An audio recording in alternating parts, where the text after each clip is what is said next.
Salut à tous, j'espère que vous allez bien. Nous voilà déjà en 2024. 2023 est passé à une vitesse folle. Et particulièrement sur la planète Pokémon Go où il y a eu énormément de super moments et de gros événements.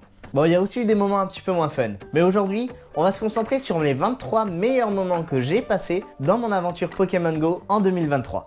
C'est parti. On commence avec le premier Community Day de 2023. C'était en janvier, forcément. La journée communautaire Marisson, Chespin en anglais. Bon, sur mon écran, vous étonnez pas, vous allez trouver les noms en anglais, c'est parce que moi je joue en anglais, donc la plupart de mes Pokémon sont renommés en anglais. En janvier 2023, Lady m'a fait une surprise et on a été en Suisse, à Basel, mais on a passé une super journée à faire le Community Day à Zurich avec un joueur local qu'on connaissait déjà et avec qui on s'est retrouvé là-bas pour pouvoir faire la journée entière ensemble. C'était vraiment sympa. On a passé un super moment. Et on était un gros groupe de personnes à jouer et à faire la journée communautaire. Du coup, c'était vachement sympa de la faire en groupe, sachant que d'habitude, nous, on la fait plus tous les deux. Et celui-ci, écoutez, c'est un Pokémon 93% que j'ai chopé en nature et surtout le groupe, j'ai été le seul à l'avoir en shiny, donc j'étais content. C'est mon meilleur Pokémon à attraper en sauvage. Après, par la suite, à l'échange, j'en ai eu 200%. Mais là, ce qui m'intéresse, c'est vraiment le tag à Zurich en 93% et en shiny. Que demander de mieux? Pour le deuxième Pokémon, on reste en janvier, on part sur le 18 janvier cette fois-ci, et comme vous pouvez le voir, c'est un Sulfura de Galar que j'ai attrapé à Bordeaux. C'était une journée assez compliquée, j'ai passé une très mauvaise journée, j'étais avec quelqu'un de vraiment pas très agréable en plus. Donc du coup le soir en rentrant à la maison, j'ai dit à Lady, écoute, sur le chemin je vais faire mon ensemble du jour. J'avais déjà attrapé le Elector et le Articodin. Il me restait plus que le Sulfura qui m'avait échappé de très nombreuses fois auparavant. J'ai dit pourquoi pas. Et là, paf, ce jour-là, il est tombé. Et en plus j'ai réussi à l'avoir. Donc je suis super content. Ça m'a refait ma journée. Bon alors comme vous pouvez le voir, les IV sont clairement très mauvais. Mais bon, c'est un Sulfura de Galar. Maintenant j'ai la triade, le Articodin, le Sulfura et le Elector. Pour le troisième, on part sur avril. Le 29 avril, ça a été la journée communautaire classique Marc à Crin, Swinub en anglais. C'est pas un Pokémon que j'appréciais particulièrement à la base, mais on a un dresseur avec qui on échange depuis pas mal de temps sur les réseaux qui a tenu à m'offrir le ticket du Come Day. Et donc, une fois que ça a été fait, je me suis rendu compte que le premier Pokémon que j'ai attrapé dans l'étude, ça a été un 100%. Donc voilà, c'est pour ça que je l'ai renommé avec le pseudo du dresseur avec qui on aime bien discuter. Après ça, j'en ai eu plusieurs autres 100%, mais vraiment celui-ci, ça a été une super bonne surprise. C'est la première fois de toute ma vie que j'ai un 100% en étude de Community Day. En plus, ça a été offert par un copain, donc c'est chouette. Et en plus de ça, ma Mochon est vraiment très utile étant donné que c'est le meilleur Pokémon glace du jeu pour l'instant, donc ça fait vraiment plaisir et c'est aussi un très bon attaquant en sol il me semble, si je ne dis pas de bêtises. Donc en fait c'est tout bénef et j'aime beaucoup ce Pokémon parce qu'en fait il me rappelle à quel point Pokémon Go c'est aussi ça, du jeu entre dresseurs, créer des communautés même si c'est à l'international grâce au réseau, etc. Partager une passion commune, échanger des attentions et parfois il y a de super belles choses qui en ressortent et c'est vraiment un aspect du jeu qui me plaît énormément dans Pokémon Go.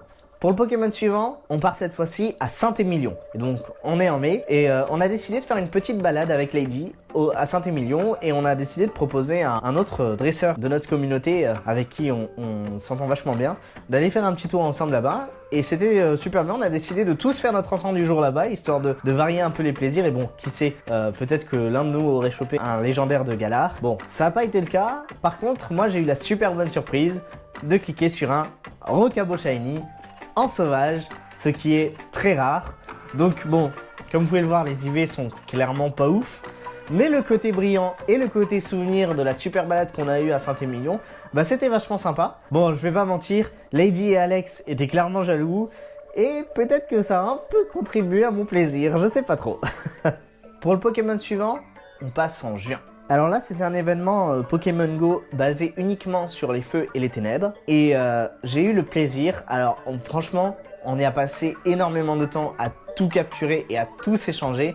Mais comme vous pouvez le voir, à l'échange, Lady m'a donné un Carvanha 100%. Et j'étais super content parce que Carvanha et Sharpedo, c'est parmi deux de mes Pokémon favoris. Ils font bien partie de mon top 5. Donc j'étais super content. En plus, Sharpedo va bientôt avoir une méga évolution. Ça faisait un long moment que je voulais l'avoir en 100%. C'était impossible pour moi de l'avoir. Là, j'ai enfin pu mettre la main dessus. J'espère juste en avoir un deuxième pour avoir toute la famille en 100%. Pour l'instant, je garde le Carvanha comme ça. On verra bien d'ici à ce que le méga Sharpedo sorte si j'en ai un deuxième 100% ou pas. En tout cas, je suis super content. Pour le Pokémon suivant, on reste en juin. Là, c'était un événement basé sur l'amitié dans Pokémon Go. Donc, on avait, je crois, plusieurs échanges spéciaux par jour. Et il me semble qu'il y avait un peu plus de chances que les Pokémon tombent chanceux pendant les échanges. Clairement, c'était un événement qui était fait pour nous parce que Lady et moi, il faut savoir qu'on fait énormément d'échanges. On essaye généralement de faire nos 100 échanges par jour. Bon, c'est très chronophage, alors on n'y arrive pas toujours.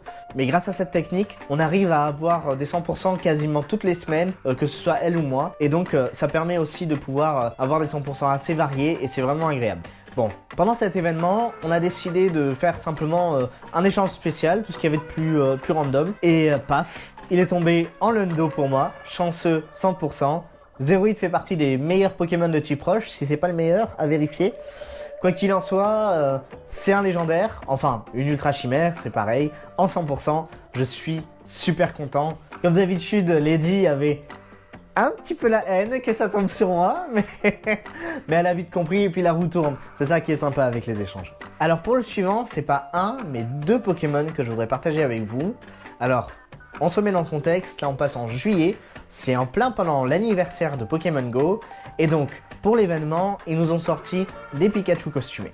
Alors faut savoir que j'ai une grosse passion pour les Pikachu Shiny et particulièrement les Pikachu costumés Shiny.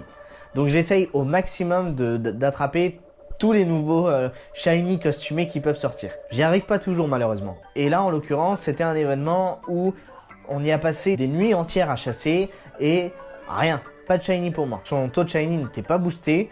Donc du coup, c'était vraiment, comme toujours en fait, quand il s'agit de chasse au Shiny, de la chance. Et moi en l'occurrence, j'en avais pas eu. J'étais vraiment dégoûté. On arrivait vers la fin de l'événement et j'ai dit à Lady, écoute, on va se faire une dernière chasse. Moi j'en ai marre de courir après ce Pikachu là. Surtout que bon, il est mignon, mais c'est pas non plus celui que je préférais. Donc voilà, j'ai dit, on fait une dernière chasse et puis on voit ce qui se passe. On s'apprêtait à faire demi-tour à la fin de la chasse pour rentrer. Donc ça faisait bien une semaine, hein, faut se mettre en tête, ça faisait bien une semaine que je lui courais après. Et là, paf, j'ai eu la femelle. J'étais trop content. Bon, content, mais on aime bien toujours se mettre des challenges.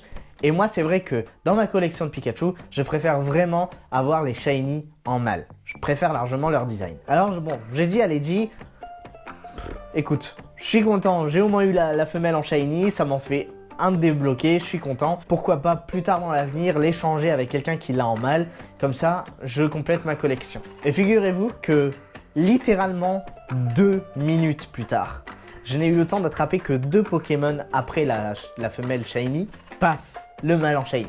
Et là j'étais trop content.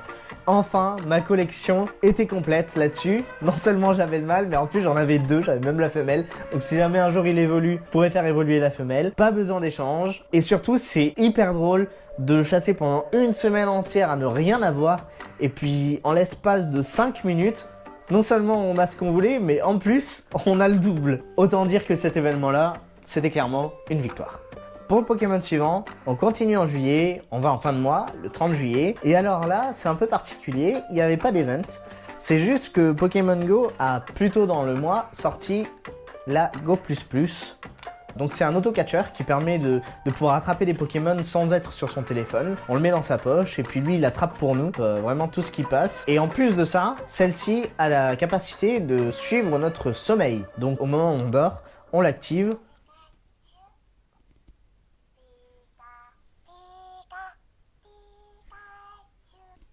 On l'active et puis on dort. Et puis elle enregistre notre temps de sommeil et le lendemain matin, au réveil, on la réactive.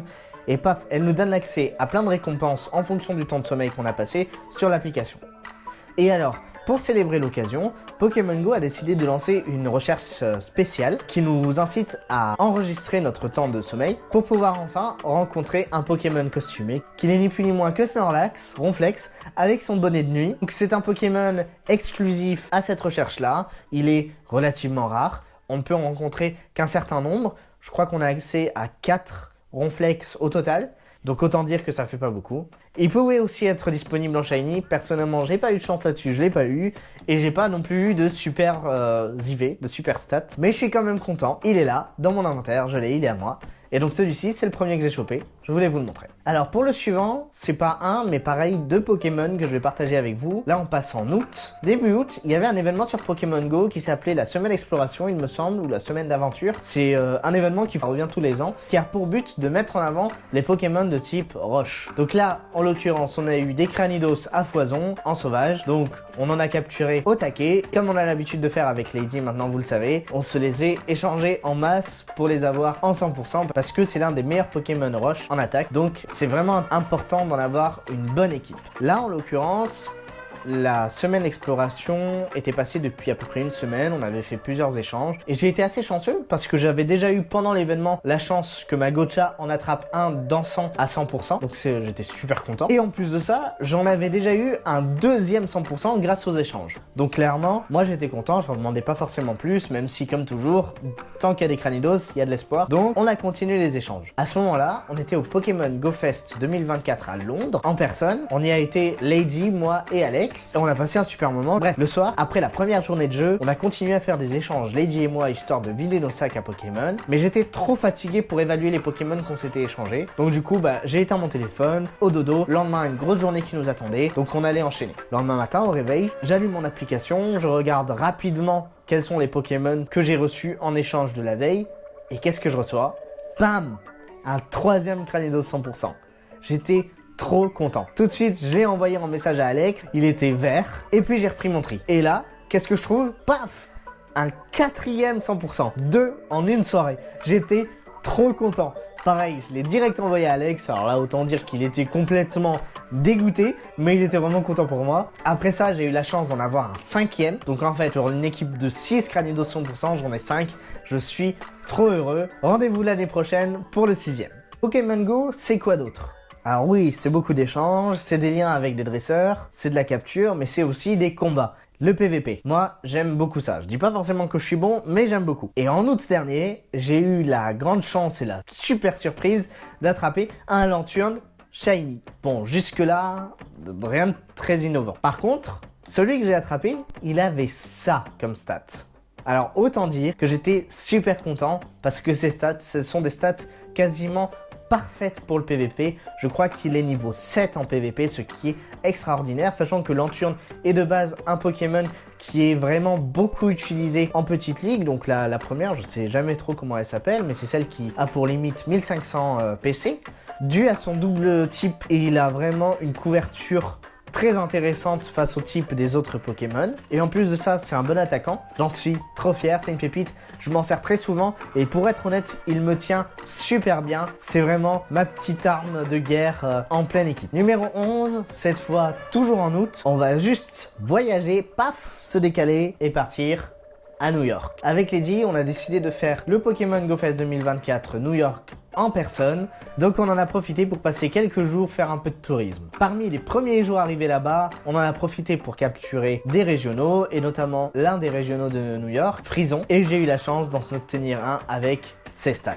Franchement, c'est pépite. Numéro 12, on reste à New York. Avec Lady, ce qu'on aime bien faire quand on voyage, surtout pour Pokémon Go, c'est très souvent prendre un bus touristique. Vous savez, ces bus à étage avec le toit ouvert où on peut observer la vue et qui nous emmène sur différents points touristiques histoire de pouvoir avoir un aperçu global de la ville sans trop se déplacer. Et bien à New York, on a décidé de faire pareil, mais version bateau. Et parmi les premiers jours arrivés, on en a profité pour faire le tour de Manhattan et puis de plein d'autres îles super sympas.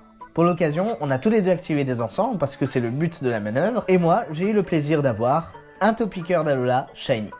Alors je l'ai rebaptisé Tom Cruise parce qu'on était en pleine croisière, donc Cruise. Et il m'a fait beaucoup rire parce qu'il me faisait énormément penser à un hot dog qui sort de terre. Et où de mieux que New York pour capturer un hot dog? Alors pour le numéro 13, on va juste se rappeler du Community Day de août qui était le Community Day de Grenousse avec la parution en Shiny pour la première fois dans Pokémon Go de Grenousse et de toute sa famille. Quelques semaines plus tard, à New York, on continuait à se faire des échanges et pour notre échange spécial du jour, Lady m'a envoyé ce Amphinobi Shiny et il est tombé à 98%. Et en plus de ça, c'est un XXL. Donc j'ai un Amphinobi XXL Shiny, 98%. C'est juste dommage que ce soit 14 en attaque, mais c'est pas grave. Je suis super content. Il est trop classe et il est sur ma liste de Pokémon à recharger. Alors pour le numéro 14, on va au vif du sujet en plein GoFest New York 2024. Le 18 août, c'était notre journée de jeu sur le parc. Ce jour-là, on a décidé de faire toute notre expérience sur le parc et en ville avec un dresseur qu'on connaissait de notre communauté. À un moment, on a décidé de faire une petite pause avec les G pour faire un tri des Pokémon qu'on a attrapés et moi je suis tombé sur celui-ci.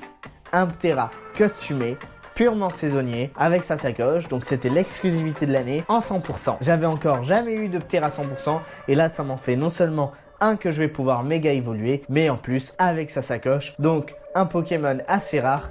Et je suis super fier. Pour le Pokémon suivant, on va rester au même moment, au même endroit. J'ai aussi attrapé un Scorpion Shiny en sauvage. Il faut le dire, cette phrase est déjà vraiment géniale. Mais en plus de ça, paf, 93%. Super heureux. Alors juste la petite histoire pour celui-ci, c'est pourquoi je l'ai appelé Best Buy. Au moment où on est arrivé à New York, le lendemain de notre arrivée, mon téléphone est tombé complètement en panne. Autant dire que c'était la vraie galère. Parce qu'on est venu exprès pour jouer à Pokémon Go, sans téléphone, c'est un peu compromis.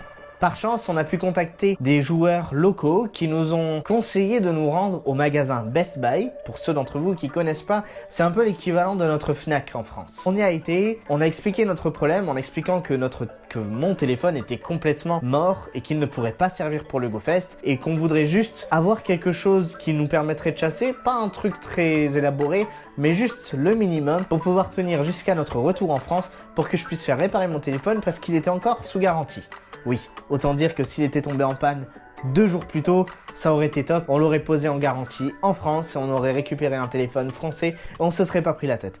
Mais bon, les choses ne se sont pas passées comme ça. Par bonheur, le vendeur de Best Buy était super aimable. Très enthousiaste à l'idée qu'on soit venu pour jouer à Pokémon Go, étant lui-même un ancien joueur. Il a pu donc nous conseiller pour qu'on puisse acheter un téléphone, tout ce qu'il y a de plus basique, juste de quoi tenir la semaine à faire notre petite chasse Pokémon sur place. Et il nous a même sous-entendu l'astuce qu'on pouvait le ramener pour se le faire retourner et rembourser juste avant notre départ. Astuce à laquelle on n'avait pas du tout pensé. Alors forcément, il nous l'a pas dit dans ces mots-là, mais il nous l'a laissé entendre. Autrement dit, grâce à lui, notre séjour a clairement été sauvé parce qu'on a tous les deux pu profiter du GoFest pendant toute la durée du séjour et on a pu se faire rembourser quasiment la grosse majorité des dépenses qui ont coûté à acheter ce téléphone. Et j'ai décidé de rebaptiser ce Pokémon par le nom de l'enseigne parce qu'ils étaient tous équipés d'un gilet bleu. En plus de ça, il va très probablement bientôt évoluer, étant donné qu'il y a une évolution alternative qui est apparue dans la région de Paldea, Pokémon Écarlate et Violet, et il y a de grandes chances que cette évolution fasse son début dans Pokémon Go à l'avenir. Numéro 16, 2 jours plus tard, à la fin du GoFest, on a assisté au meet-up organisé par le youtubeur JT Valor à l'attention de ses membres soutiens. Je lui ai demandé s'il accepterait de faire un échange avec moi, il a gentiment accepté, et bon,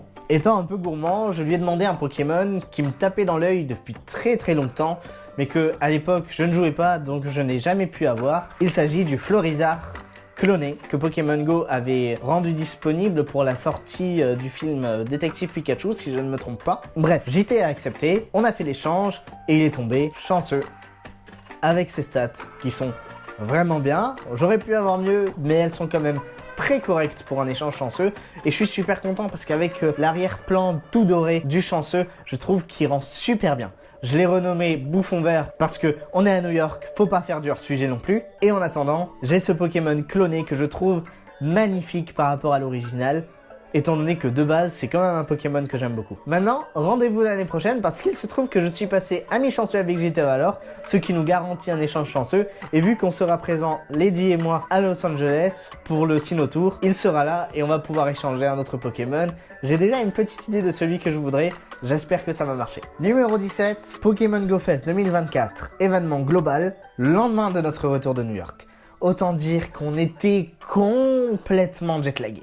Bon, rien de très spécial à raconter. Alex nous a dit qu'il avait pris conscience qu'il y avait un 100% vraiment à côté de là où on était, donc il nous a proposé de l'accompagner. On y a été, il s'agissait d'un Pikachu costumé avec la couronne bleue, et en ce qui me concerne, il est tombé shiny. Donc j'ai un Shundo, un Pikachu Shundo d'event, je suis trop content. J'ai hurlé quand c'est arrivé, Et Alex et Lady ont aussi hurlé, mais pas pour les mêmes raisons. Numéro 18, deuxième jour de GoFest global. Autant dire que malgré le jet lag, on a vraiment bien fait d'y aller parce qu'on a enchaîné les raids Rayquaza, Mega Rayquaza avec Alex en voiture. On a fait du Wafou Raid toute l'après-midi et en ce qui me concerne, paf, le 100%, je suis trop content. Et en plus, ça fait un Pokémon de plus à méga évoluer. Prochain Pokémon, on va se déplacer un petit peu et on va aller à Barcelone pour la City Safari qui a eu lieu en octobre 2023. Pour l'occasion, Niantic a rendu disponible Cabriolen uniquement pour les joueurs qui étaient présents à la City Safari de Barcelone, ainsi qu'aux deux autres City Safari de l'année qui a eu lieu. Mais en dehors de ces événements-là, impossible de capturer le Cabriolen. Et en plus de ça, il était disponible en Shiny et j'ai eu le plaisir d'avoir mon petit Shiny. Et en plus, c'est un niveau 1, je suis trop content. Ça m'a fait un super souvenir tout droit venu de Barcelone. Numéro 20, un autre souvenir de Barcelone, le Zarbi B en 100%.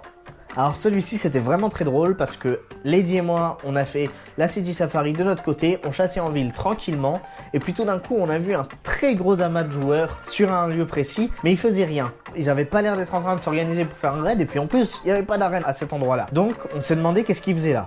En passant, Lady a discrètement jeté un coup d'œil sur le téléphone d'un des joueurs et elle m'a dit « Ici, il y a un Zarbi 100%. » Et devinez quoi? Ma Gocha, elle me l'a attrapé. J'ai eu un Zarbi 100%, Lady aussi d'ailleurs. En sauvage, on était trop refait. Numéro 21, on passe en novembre, fin novembre, le retour des 3 lames de la justice, dont Terrakium, le meilleur Pokémon de type combat du jeu pour le moment. Ce matin-là, Alex m'envoie un message pour me dire qu'il a eu un 100% et qu'il était trop refait. Bon, j'étais super content pour lui. 2 heures plus tard, j'ai eu le 100%, exactement le même. Au-delà d'être un légendaire 100%, c'est un Terrakium, ce qui veut dire que Maxé est bien entretenu, il va vraiment beaucoup m'aider. Pour le numéro 22, on retourne sur les bases, les échanges avec Lady. Une journée basique avec un échange spécial basique égale un Reshiram échangé égale un Reshiram qui est tombé en 100%. Je suis trop content. Les chances étaient très faibles que ça arrive et ça m'est arrivé. Reshiram, pareil, c'est un légendaire et un super Pokémon. Donc, je compte bien le recharger. Pour le numéro 23 et donc le dernier, on va juste aller en fin d'année et on va aussi se déplacer pour aller en Italie, à Milan, là où nous sommes allés passer quelques jours de vacances avec Lady. Et il se trouve que justement, elle m'en a offert un en 100%. J'étais trop content. Pareil, cet échange était complètement random, il est passé en Lucky et en Lundo complètement par hasard. Et j'en suis plus que satisfait puisque Beto Chef, c'est le deuxième Pokémon le plus fort de type combat, juste après Terrakium que je vous ai montré plus tôt. Donc ça me fait 2 attaquants combat en 100% que je vais être très content de bichonner à l'avenir. Alors, pour conclure, on va faire quelques mentions honorables avec pour commencer 3 événements en personne en 2023 auxquels j'ai assisté et donc 3 cartes postales Pokémon Go aussi. Les voici. Celle de New York, celle de Londres et celle de Barcelone. Cette année, j'ai obtenu 12 nouveaux Pikachu Shiny direction ma collection. J'ai gardé au total 4260 Pokémon attrapés dans l'année. J'ai eu le plaisir d'attraper 767 Shiny, 540 légendaires, 35 légendaires Shiny, pas moins de 7 légendaires 4 étoiles. Au total, 128 Pokémon en 100%, 3 Shundo et 1 million de nouveaux souvenirs plein la tête. C'était vraiment une année vraiment géniale qui m'a permis de vraiment profiter de ma passion Pokémon sur tous les aspects et aussi de tisser des liens avec plein de nouveaux dresseurs avec qui je suis vraiment très content de pouvoir jouer et de partager cette passion et j'espère vraiment que l'année 2024 va être aussi riche. Si ça vous a plu, n'hésitez pas à liker, à commenter et à vous abonner. Si je vous ai donné envie de jouer à Pokémon Go, n'hésitez pas à me demander en commentaire mon code parrainage. Et puis en attendant de vous retrouver pour une nouvelle vidéo, je vous dis à plus. Ciao les gars!